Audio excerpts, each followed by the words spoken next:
안녕하세요. 말씀 묵상의 이광재 목사입니다. 추석 연휴 어떻게 보내고 계시나요? 이 연휴 기간에는 우리 평소와는 다른 생활 패턴들이 형성되지 않습니까? 만들어지죠. 그전에 있었던 많은 게 정형화된 일정한 그러한 하는 일들을 깨트리고 우리에게 뭔가 많은 자유가 주어지는 그런 기분이 드는 연휴죠. 선택의 폭도 넓어지고요. 우리가 쓰는 시간에 대한 여유도 많이 주어지는 아주 소중한 시간들입니다. 이럴 때일수록 우리는 세월을 아끼라는 주님의 말씀을 귀를 기울여야 될 것 같아요. 세월을 아끼라는 뜻이 무엇입니까? 그렇죠. 세월 중에, 시간 중에 헛되이 보내는 시간들을 예수 그리스도의 은혜로 입은 우리가 하나님의 시간으로 구원하라라는 그런 의미가 있지 않습니까? 하나님이 기뻐하시는 시간으로 우리가 만들어야 된다는 것이죠. 물론 연휴 기간만 그렇게 해야 된다는 건 아니지만 연휴 기간에는 우리가 더 많은 선택과 또 자유가 주어지기 때문에 그것을 정말 어떻게 쓰느냐가 이것이 헛되이 보내는 시간일 수도 있지만 또 값진 시간이 될 수도 있습니다.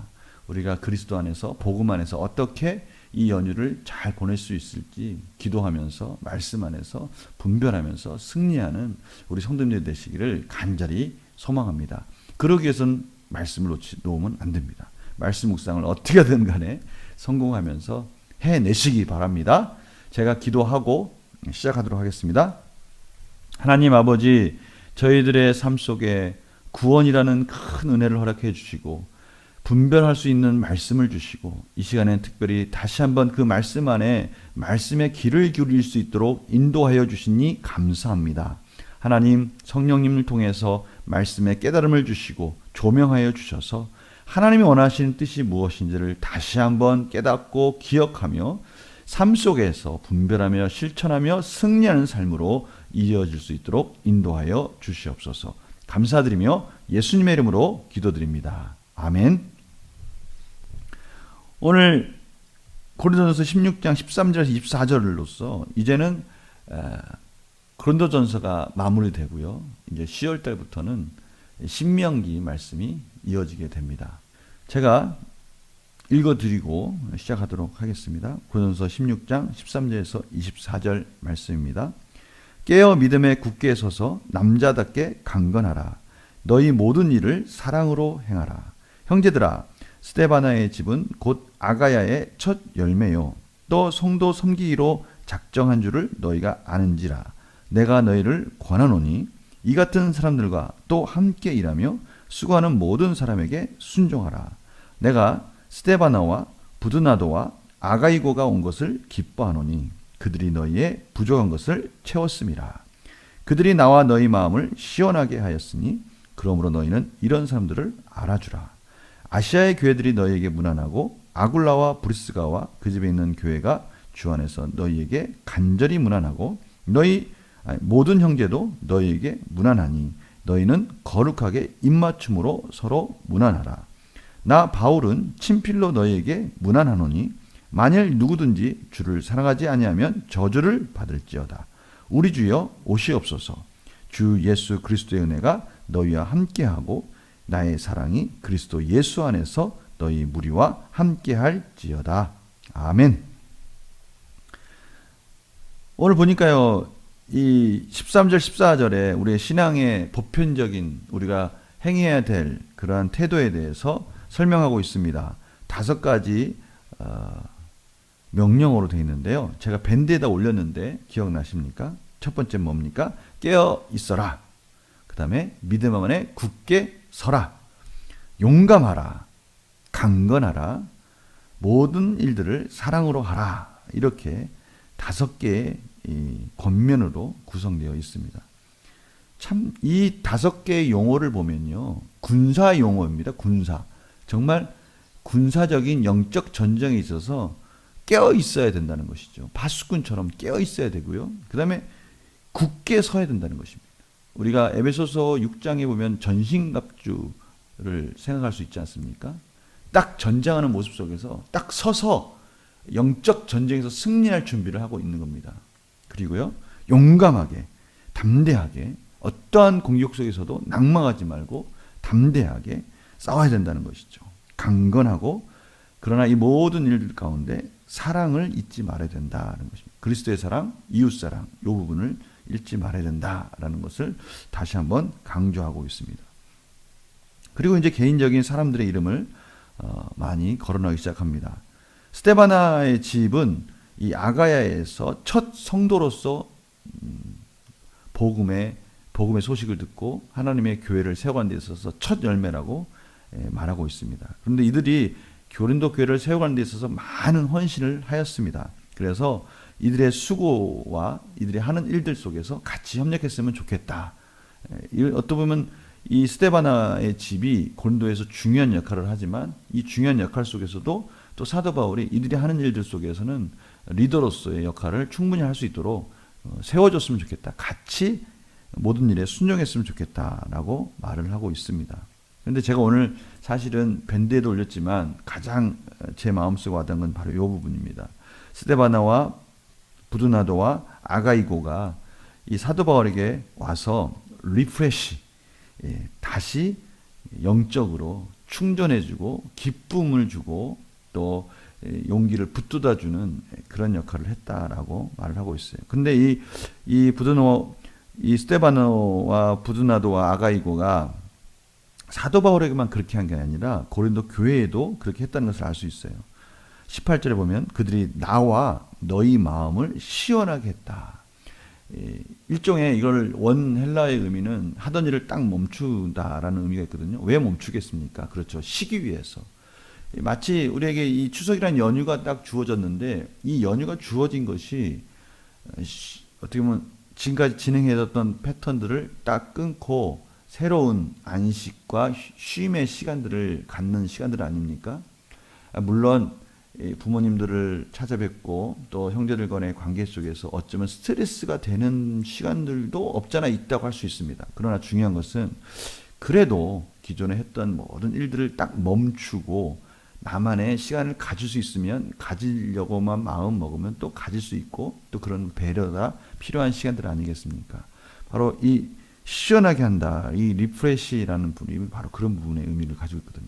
모든 일들을 딱 멈추고 어떻게 보면은 쉴 수 있는 그런 안식의 의미가 있어요.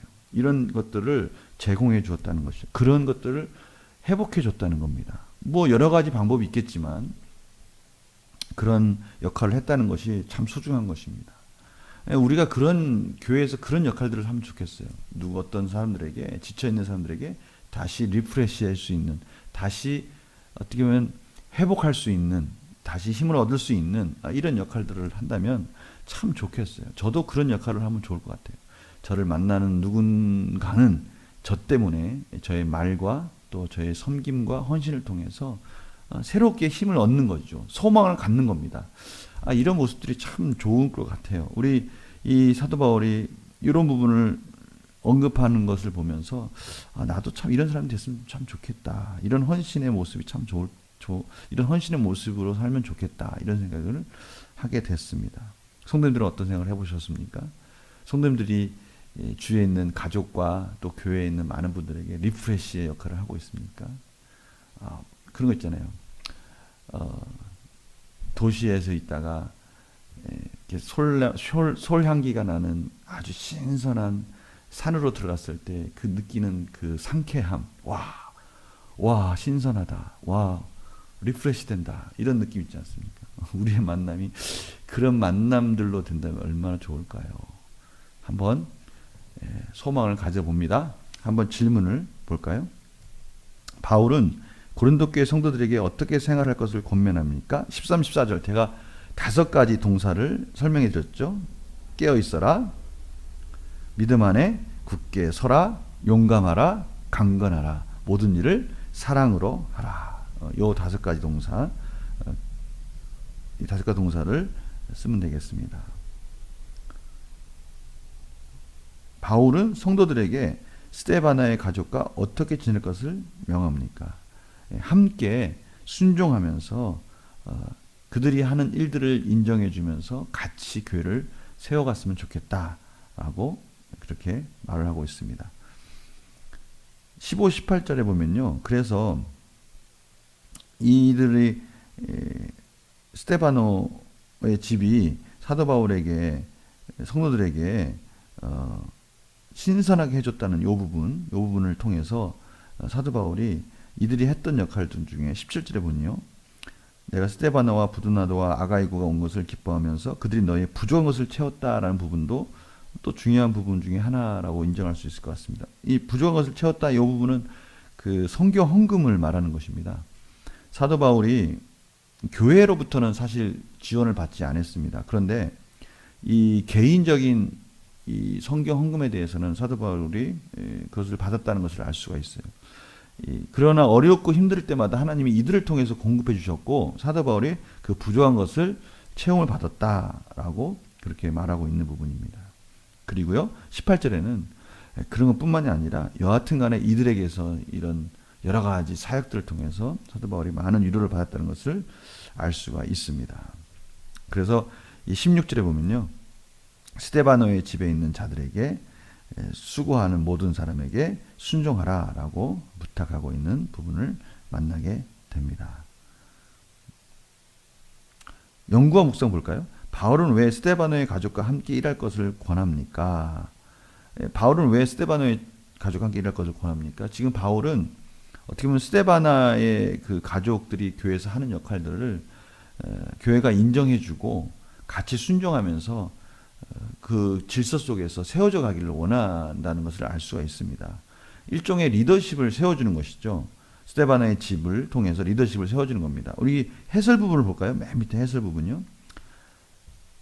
이 스데바나의 집 해가지고 15절에 나와 있습니다. 하나님의 사람들을 섬기는 데 헌신한 가정으로 바울은 고린도 교회 성도들에게 여러 번에 걸쳐 겸손과 섬김으로 이들과 함께 일할 것을 권면한다. 이렇게 설명되어 있어요. 그렇습니다. 이 스데바나의 집이 첫 열매이면서도 모든 노예로부터 다 복음이 이루어졌고요. 복음이 완전하게 이루어졌고 그로 인해서 중요한 역할을 했던 것이 분명합니다. 그래서 이들과 같이 협력해서 일하는 것들을 사도 바울은 강조하고 있는 것이죠. 느낀 점 뭘까요? 묵묵히 교회와 복음을 위해 헌신하는 스데바나의 가정을 보면 무엇을 느낍니까? 묵묵히라는 이 부분 혹시 왜 묵묵히라는 부분이 나오는 걸까요? 그렇습니다. 특별히 이 스데바나의 집에 대해 사도 바울이 어떻게 언급한 건 없습니다. 그러나 분명한 것은 중요한 역할을 했은 거예요. 근데 조용하게 어떻게 보면은 교회에서 모든 사람들을 섬기는 데 헌신에 있어서 아주 최선을 다해서 했지만 그들이 특출나게 어떻게 보면 그들의 권위를 내세우거나 그런 일들 없이 겸손하게 사역을 했다는 것을 알 수가 있습니다. 요즘 교회에 참 보기 드문 헌신의 모습이지 않습니까? 보기 드문다라는 말을 하는 게 좀 무색한데요. 우리 교회에 이렇게 묵묵히 교회에서 헌신하는 사람들이 많아진다면 참 교회는 놀라운 부흥의 역사들이 일어날 것이라는 것을 우리는 너무나 잘 알고 있습니다. 이게 큰 소리 내고 말을 하는 알아주기 원하는 그런 세상적인 그 의의와 이 교회에서의 이 헌신은 참 다른 모습이지 않습니까? 우리가 하나님 안에서 교회를 세워간다는 것은 내가 드러나는 것이 아니라 하나님의 영광이 드러나는 것이기 때문에 어떻게 보면 예수 그리스도처럼 사람들이 예수 그리스도를 이렇게 쫓아가서 예수 그리스도의 이름을 또 예수 그리스도의 그러한 여러 가지 부분들을 높이려고 할 때 예수님께서는 그 자리를 피하시고 군중들을 피하셨듯이 어떻게 보면 우리에게 이런 헌신의 모습 속에서 정말 하나님의 영광이 드러나는 데 있어서 조심하고 최선을 다해야 되지 않을까 그런 생각을 해보았습니다. 나는 하나님의 사람들을 어떻게 섬겨왔습니까? 어떻게 이게 묵묵히 하나님의 영광을 위해서 섬겨왔는가? 아니면 믿음의 굳게서 사랑으로 섬기는 자가 되기 위해서 무엇을 결단하겠습니까? 이렇게 묵묵히 하나님을 섬기기 위해서 나는 어떻게 내 삶 속에서 사역을 해야 될까라는 부분에 대해서 도전을 주고 있습니다. 사랑으로서 잘 섬길 수 있는 방법, 하나님의 교회를 내 이름이 아니라 하나님의 이름이 드러나기 위해서 섬길 수 있는 방법, 그것은 무엇이 있을 수 있을까?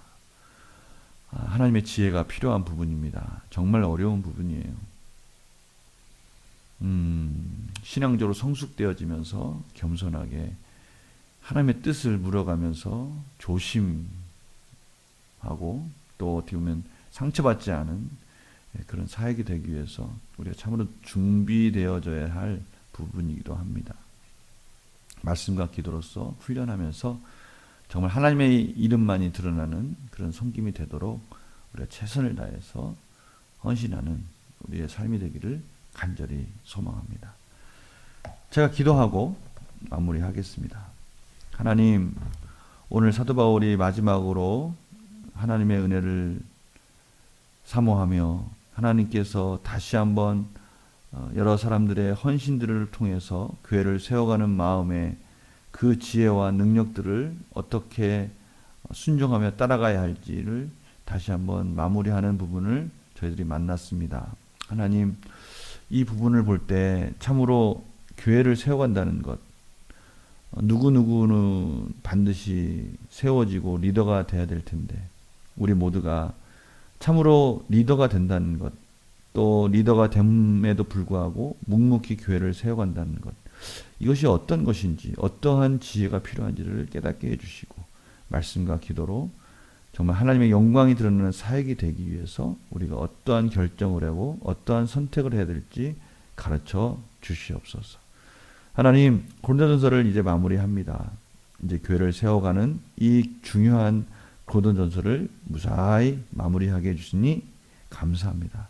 이제 신명기를 통해서 또 하나님의 깊은 사랑을 경험하게 하여 주시고 말씀 묵상을 통해서 우리의 삶과 우리의 주어진 많은 시간들 하나님 은혜 가운데 영광 돌리는 시간들로 세워가게 하여 주시옵소서.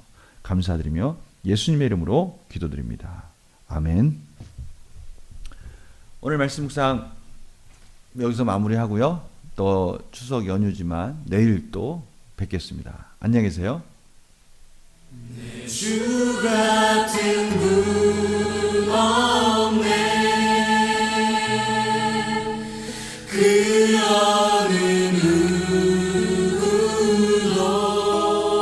누구도 내